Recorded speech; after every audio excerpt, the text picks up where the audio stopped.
అండి ఎలా ఉన్నారు బాగున్నారా? ఈ దినాన్ని దేవుని యొక్క వాక్య ప్రకారం మనం చూసుకున్నట్లయితే మత్తయి సువార్తలో నీతి నిమిత్తము హింసించబడిన వారు ధన్యులు పరలోక రాజ్యాన్ని స్వతంత్రించుకుంటారని చెప్పేసి దేవుడు చెప్తున్నాడు అనమాట అండి.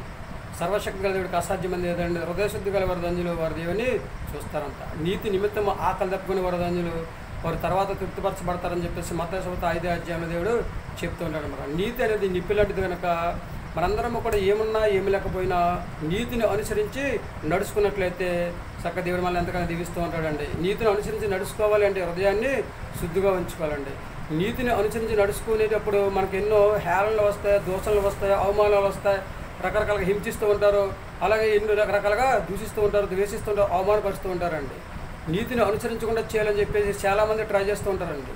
కనుక దేవుడిచ్చిన మహావచనం బట్టి మన దేవుని పిల్లలు కనుక ఎన్ని ఉన్నా కానీ ఏమున్నా ఏమి లేకపోయినా కానీ సర్వశక్తి గల దేవుడు నామములో ప్రార్థన చేసుకుంటే మనమే గెలుస్తూ ఉంటాం, నీతే గెలుస్తూ ఉంటుంది, అవినీతి ఓడిపోతూ ఉంటుంది అనమాట. నీతి ముందు ఏది కూడా నిలవలేదండి. షడ్రకు మేషకు అబేద్నెగోల్ని చూడండి, వాళ్ళ విషయంలో చూడండి, దానియేలు గ్రంథం 3వ అధ్యాయం 17వ వచనంలో వాళ్ళ మాట తప్పారు. అసలే నేను ఎవరి మాట వినము, ఇంకా దేవుడి మాట తప్ప ఎవరి మాట మేము వినము. దేవుడు మమ్మల్ని రక్షించినా పర్వాలేదు, రక్షించకపోయినా పర్వాలేదు, మనం బ్రతికించినా పర్వాలేదు, బ్రతికించకపోయినా పర్వాలేదు, ఏమున్నా ఏమి లేకపోయినా దేవుడి నీతిని నెరవేర్చాలని చెప్పేసి ఆలోచన కలిగి ఉన్నారు. నీతి తప్పకుండా దేవుని నీతిని ఎక్కడ నెరవేర్చాడు. చూస్తున్న ప్రజలందరూ చూశారు, రాజుగారు చూశారు, అగ్నిగుండంలో వేసిన వారు చూశారు, అందరూ కూడా చూశారు. చివరికి ఏం నగ్గిందండి? నీతే నగ్గింది, అవినీతి ఓడిపోయింది. ఏమైనా చేయగలిగింది అగ్నిగుణం వల్లనే?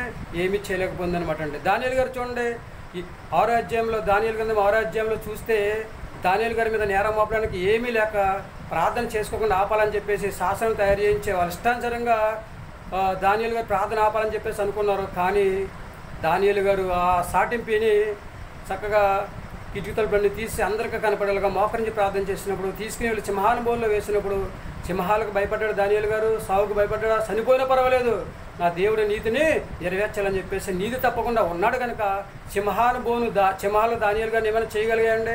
ఏమీ చేయలేదన్నమాట అండి. యోబు గారు భయంకరమైన శ్రమలో ఉన్నా కానీ ఆయన కూడా అక్కడ మాట తప్పడా, నీతి తప్పడా, దేవుని నీతిని ఆయన నెరవేర్చినట్లుగా మనము చూస్తూ ఉన్నాం అనమాట. మనం కూడా ఏమున్నా ఏమి లేకపోయినా సర్వశక్తి గల దేవుడి నామములో నీతిని అనుసరించి విశ్వాసంతో ప్రార్థన చేసుకొని చక్కగా మనం జీవించినట్లయితే దేవుడు మన ప్రార్థన ఆలకించి భూమి మీద మంచి ఆరోగ్యం దయచేసి ఆయన రాజ్య వరుసలో జీవించే యోగ్యతను సంపాదించుకునే స్థితిని దేవుడు మనకు దయచేస్తూ ఉంటాడు కనుక 100% కూడా మనం నీతిని అనుసరించి నడుచుకుందాం, దేవుడి ఆశీర్వాదాన్ని పొందుకుందాం, భూమి మీద హ్యాపీగా జీవిద్దాం, ఆయన రాజ్య వారసుగా జీవించే యోగ్యతను సంపాదించుకుందాం. ఏమంటారండి?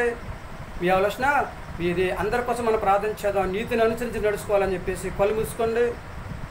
మహాపరిశుద్ధుడైన పరలోకపు తండ్రి, నీ ఘనమైన పాదముల లెక్కలేని స్తుతి స్తోత్రాలు ప్రభావ బిడ్డలందరినీ కూడా దీవించి ఆశీర్వదించి ప్రతి ఒక్కరు నీతిని అనుసరించి నడుచుకునే యోగ్యతను దయచేయండి ప్రార్థిస్తున్నాం ప్రభావ.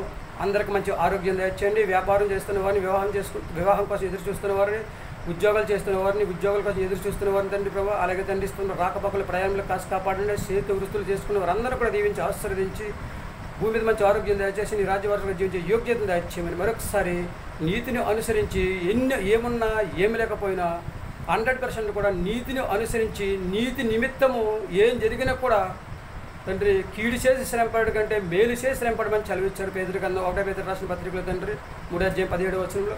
అలాగే తండ్రి మమ్మల్ని అందరినీ ప్రభా దీవించి ఆశీర్వదించి మాకు ఏమున్నా ఏమి లేకపోయినా ప్రభా నీతిని అనుసరించి నడుచుకునే యోగ్యతను దయచేయండి.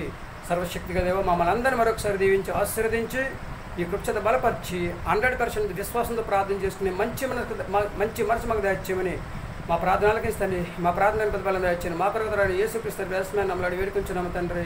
ఆమేన్. అందరికీ వందనాలండి. తిరిగి దేవుని ఆశీర్వాదం మీకు తోడును గాక. దేవుడి మిమ్మల్ని దీవించి ఆశీర్వదించిన గాక. ఆమేన్.